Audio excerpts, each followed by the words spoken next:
નમસ્કાર દર્શક મિત્રો, આપ સૌનું સનસનીખીજ ન્યૂઝમાં હાર્દિક સ્વાગત છે. નજર કરીએ આજના સમાચાર ઉપર. વડોદરામાં ભીમ આર્મી ભારત એકતા મિશન, આઝાદ સમાજ પાર્ટી તેમજ વિવિધ વિદ્યાર્થી સંગઠનો દ્વારા જિલ્લા કલેક્ટર કચેરી ખાતે વિરોધ પ્રદર્શન યોજવામાં આવ્યું. રેલી સ્વરૂપે પહોંચેલા કાર્યકરોએ રાષ્ટ્રપતિને સંબોધીને આવેદનપત્ર પાઠવ્યું અને પરીક્ષા તથા ભરતી વ્યવસ્થામાં પારદર્શિતા તેમજ છાત્ર આંદોલનની નિષ્પક્ષ તપાસની માંગ કરી. હાથમાં પોસ્ટર, બેનર અને પ્લેકાર્ડ સાથે ભીમ આર્મી ભારત એકતા મિશન, આઝાદ સમાજ પાર્ટી અને વિવિધ વિદ્યાર્થી સંગઠનોના કાર્યકરો ભારે સૂત્રોચ્ચાર સાથે જિલ્લા કલેક્ટર કચેરી પહોંચ્યા હતા. અહીં મામલતદાર મારફતે રાષ્ટ્રપતિને સંબોધીને આવેદનપત્ર આપવામાં આવ્યું હતું.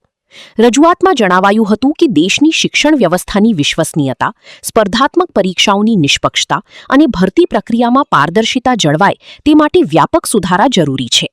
તાજેતરના વિદ્યાર્થી આંદોલન દરમિયાન થયેલી પોલીસ કાર્યવાહીની નિષ્પક્ષ તપાસ કરવામાં આવી તેવી પણ માંગ કરવામાં આવી હતી.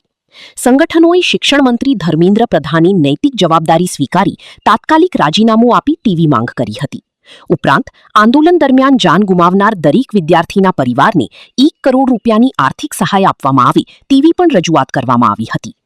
આવેદનપત્રમાં પરીક્ષા અને ભરતી પ્રક્રિયામાં પારદર્શિતા લાવવા, જવાબદારી નક્કી કરવા અને સમગ્ર મામલે નિષ્પક્ષ તપાસ કરીને જરૂરી કાર્યવાહી કરવાની માંગ સાથે વિરોધ પ્રદર્શન પૂર્ણ કરવામાં આવ્યું. सर ये मुद्दे को लेके कर रहे हैं कि अगर इतने बच्चों ने जान दी है तो वो एटलीस्ट एक्नॉलेज तो करे. एक्नॉलेज छोड़ो, वो लोग तो बच्चों को लाठी मार रहे हैं क्यों? आवाज़ उठाने के लिए. ये तो डेमोक्रेसी पे इतना बड़ा धप्पा है कि हम लोग आवाज़ भी नहीं उठा सकते अपनी. एक्नॉलेज भी गवर्नमेंट ने आज आके किया है. इतना 26 दिन हो गए, इतने सारे वीक्स हो गए, गवर्नमेंट ने कुछ भी नहीं बोला है. तो हम यही मांगते हैं कि आप जवाब मत दो बट आप एटलीस्ट एक्नॉलेज तो करो. आप ये तो बताओ कि आप चेंज लाने के लिए क्या कर सकते हो.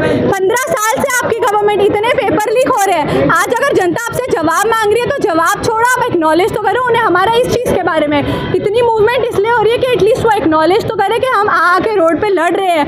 मैं मेरे लिए लड़ रही हूँ, मैं मेरी फ्यूचर जनरेशन्स के लिए लड़ रही हूँ, क्योंकि वो भी इसी देश में जिएंगे एंड आगे जाके उन्हें पढ़ना भी इधर ही है. तो चेंज तो लाना ही पड़ेगा.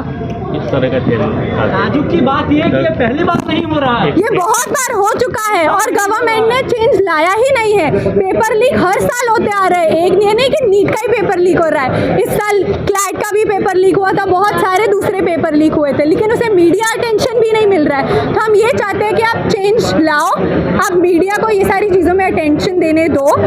आप जो पेपर लीक है उसे आप बंद मत करो, लेकिन एटलीस्ट उसका नंबर तो डिक्रीज हो. नंबर भी डिक्रीज नहीं हो रहा है, उसका बढ़े जा रहे हैं. तो हम यही चेंज चाहते हैं. विरोध प्रदर्शन કરી રહ્યા છો, શું માંગણી છે? અમને જોઈએ છે કે સરકાર થોડી અકાઉન્ટેબિલિટી લે અને આપણો એજ્યુકેશન મિનિસ્ટર રેઝિગ્નેશન આપે. થોડીક અકાઉન્ટેબિલિટી, થોડી હ્યુમેનિટી, થોડી બેઝિક મોસ્ટ નીડ્સ છે અમારી, જે પૂરી કરવામાં અમે માંગી રહ્યા છે. શું કહેશો તે તમે લડત આપી રહ્યા છો, તમારી માંગણીઓ સ્વીકારશો, કયા પ્રકારનું આંદોલનને વેગ આપશો? અમને જોઈએ છે કે જેટલા બી સ્ટુડન્ટ્સ એ સુસાઇડ કમિટ કરી છે, જે બી આપણી આખી ગવર્મેન્ટની જે સિસ્ટમ છે, જે બી મોટા ગ્લિચીસ છે ગવર્મેન્ટમાં, એ બધાને કવર અપ કરવામાં આવે, અકાઉન્ટેબિલિટી લેવામાં આવે અને ગવર્મેન્ટમાં ચેન્જ માંગી રહ્યા છે અમે. મોટા ચેન્જ એટલીસ્ટ નાનાથી સ્ટાર્ટ તો કરો પહેલા. આજે કલેક્ટર કચેરી આવ્યા છો, શું માંગણી? दमन करना बंद करो.